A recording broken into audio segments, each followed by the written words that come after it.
नमस्कार दोस्तों, स्वागत है आपका हमारे यूट्यूब चैनल टारगेट यूपीएससी पर।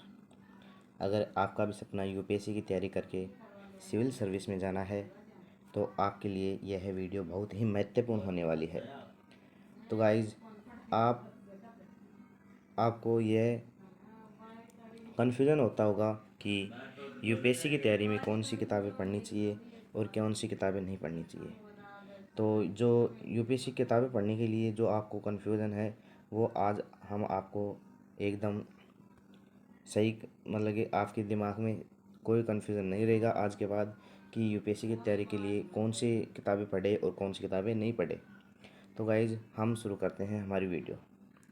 तो अगर आप भी ऐसे यूपीएससी में जाने का सपना हम जो बचपन में ले लेते हैं, तो अब आगे जो 12th पास कर लेते हैं, 12th पास करके जो कॉलेज जाते हैं, तो कॉलेज में जाकर हमें यह होता है कि कॉलेज तो हो जाएगी, हम यूपीएससी की तैयारी करने लग जाए। तो यूपीएससी की तैयारी करने के लिए हमें बेस मजबूत करना होता है, और बेस मजबूत करने के लिए हमें कौन सी किताबें पढ़नी चाहिए और कौन सी नहीं पढ़नी चाहिए, यह आज हम जानेंगे।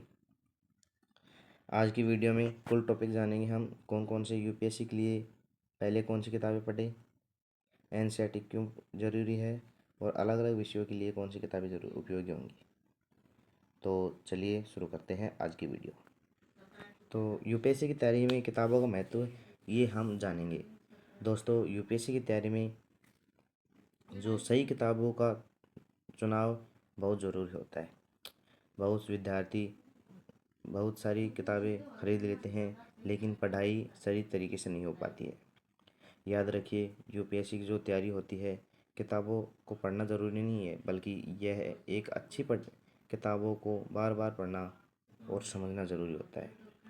दोस्तों, हम अब जानेंगे, सबसे पहले एनसीईआरटी से शुरुआत करें।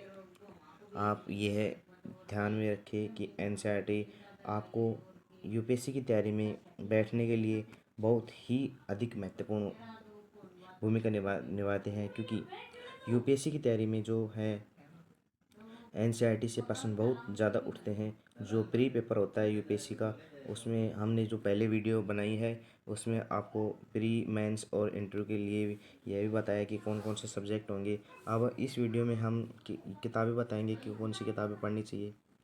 तो एनसीईआरटी का महत्व भी बहुत ज़्यादा होता है, तो आपको ये बताएंगे कौन कौन सी एनसीईआरटी पढ़नी चाहिए, कौन सी क्लास की पढ़नी चाहिए। तो यूपीएससी की नींव मजबूत करने के लिए देखो, हमने बता दिया है कि यूपीएससी की नींव में आपको एनसीईआरटी बहुत ही महत्वपूर्ण है। आप कक्षा 6 से 12 तक की एनसीईआरटी पढ़ सकते हैं, पढ़नी है आपको। इतिहास और कौन कौन सी एनसीईआरटी पढ़नी है, ये भी जानना ज़रूरी है। तो चलो हम जानेंगे कौन कौन सी एनसीईआरटी पढ़नी है। इतिहास के लिए आपको 6 से 12 की एनसीईआरटी पढ़नी है। भूगोल के लिए 6 से 12 की एनसीईआरटी पढ़नी है। राजनीति विज्ञान के लिए 9 से 12 की राजनीति विज्ञान पढ़नी है। इसमें 6 से 8 तक की नहीं पढ़नी है। और अर्थव्यवस्था में 9 से 12 की पढ़नी है। मतलब कि ये दो किताबें हैं, इसमें 6 से 8 तक की किताबें नहीं पढ़नी है आपको। तो चलिए हम आगे चलते हैं।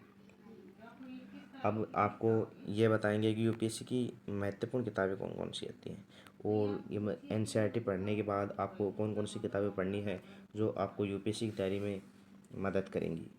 और यह किताबें बहुत ही टॉपर्स की पसंदीदा किताब होती हैं।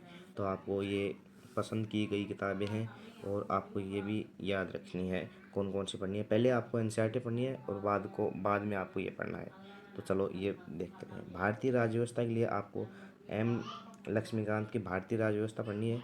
जो लक्ष्मीकांत की बुक होती है, ये बहुत ही अच्छी बुक मानी जाती है यूपीएससी के लिए, तो आपको ये लक्ष्मीकांत की पढ़नी है। आधुनिक इतिहास के लिए आपको आधुनिक इतिहास भारत है, ये किताब पढ़नी है। ये किताब है, ये आपको पढ़नी है। और भूगोल के लिए आपको जीएस लॉन्ग ज्योग्राफी की जो किताब होती है, ये भी आपको पढ़नी है। तो चलो हम आगे चलते हैं। और इसके अलावा करंट अफेयर्स के लिए रोज़ आपको जो ये टॉपिक्स है ना दोस्तों, ये टॉपिक्स बहुत ही इस तैयारी में महत्वपूर्ण भूमिका निभाता है। इससे आपकी क्या है, लैंग्वेज सुधरती है, जो आपकी राइटिंग है वो सुधरती है, शब्द सुधरते हैं, और भी महत्वपूर्ण भूमिका है जो आपको महत्वपूर्ण भूमिका निभाते हैं। करंट अफेयर्स के लिए आपको समाचार पत्र ज़रूर पढ़ना है।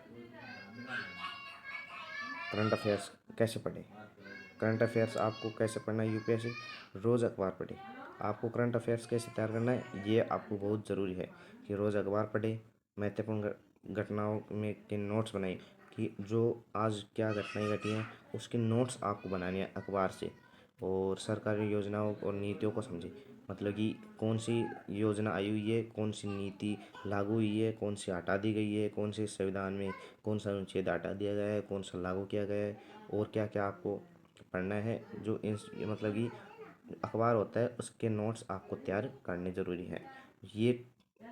ये महत्वपूर्ण भूमिका तो यही निभाता है दोस्तों। आपको ये बहुत ही ज़्यादा आपको पढ़ने की ज़रूरत है। रोज़ पढ़ने की कम से कम 1 घंटे तो आपको रोज़ पढ़ना है। ठीक है दोस्तों, ठीक है, ओके। अब आगे आपको,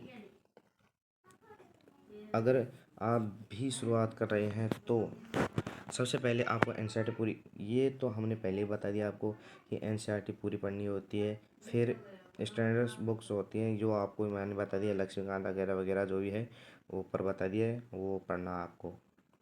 फिर साथ में आपको क्या करना है कि रोज़ पढ़ाई करें, छोटे नोट्स बनाए और समय समय पर रिवीजन। ये टॉपिक बहुत ही ज़्यादा महत्वपूर्ण है। यदि आपने जो आज टॉपिक पढ़ा है वो यदि आपके रिवीजन नहीं है तो आपको बहुत ही ज़्यादा परेशानी हो सकती है, क्योंकि इसका सिलेबस बहुत ही बड़ा होता है और आप एक दम से, मतलब कि एक साथ आप उसको रिवीजन नहीं कर सकते। इसलिए आपको जो आज पढ़ा है वो आज रिवीजन करना है, रोज़ पढ़ना है, रोज़ रिवीजन करना है। और आपको एक हफ्ते में जो भी पढ़ा है आपने उसका टेस्ट ज़रूर देना है आपको। ठीक है दोस्तों, ये आपने बता दिया है। याद रखिए दोस्तों, सफलता धीरे धीरे मेहनत और दिशा में मिलती है। आप ऐसे सोचें कि आज हमने 10 घंटे के लिए पढ़ाई की है, कल कल भी 10 घंटे हो जाएगी, परसों भी हो जाएगी, पहले दिन भी हो जाएगी। परंतु आप यदि लगातार ऐसे पढ़ाई करेंगे तो ऐसे पढ़ाई आपसे नहीं होगी। तो आप शुरू में थोड़ा समय चुनें पढ़ने के लिए और बाद में आप समय बढ़ाते जाइए, आपके अनुसार जो भी समय हो जो आप बढ़ाते रहिए। तो दोस्तों, अब आपको आज हमने क्या क्या टॉपिक्स पढ़े हैं और क्या क्या टॉपिक्स हमने आप सभी से डिस्कस किए हैं। यूपीएससी की शुरुआत कौन सी किताबें से करें, एनसीईआरटी का महत्व, अलग अलग विषयों में महत्वपूर्ण किताबें, ये आपको 3 टॉपिक्स हैं जो हमने आज बता दिए हैं दोस्तों। और आगे हम कल आपको से ऐसे नई वीडियो और यूपीएससी के लिए नया कंटेंट आपको देते रहेंगे। तो अगर आपको यूपीएससी की तैयारी आसान भाषा में करनी है तो हमारा जो चैनल है टारगेट यूपीएससी के नाम से, और इस चैनल को सब्सक्राइबर करें, शेयर करें वीडियो, और अपने दोस्तों को शेयर ज़रूर करें जो यूपीएससी की तैयारी कर रहा है, उसको किताबें कैसे पढ़नी है कैसे नहीं पढ़नी है। छोटे भाई बहन हैं जो आपके जो क्लास 10th में 12th में पढ़ते हैं और आगे सिविल सर्विस में जाने की सोच रहे हैं, तो आप उनको ज़रूर बता सकते हैं कि ये वीडियो आई हुई है। और ऐसे ही नई वीडियो के लिए आप इस चैनल को सपोर्ट कर सकते हैं, क्योंकि हमने तो आज अभी नया चैनल शुरू किया है। तो आपको ऐसी नई नई जानकारी यूपीएससी के लिए कौन कौन सी किताबें पढ़नी है, क्या सिलेबस है, आगे आगे हम आपको सिलेबस भी क्लियर कराएंगे दोस्तों। ठीक है, आप यूपीएससी कब और कैसे शुरू करें ये हम कल पढ़ेंगे, और अगले वीडियो में हम ऐसी नई जानकारी आपको यूपीएससी के लिए जानकारी देंगे। जय हिंद दोस्तों, धन्यवाद। आप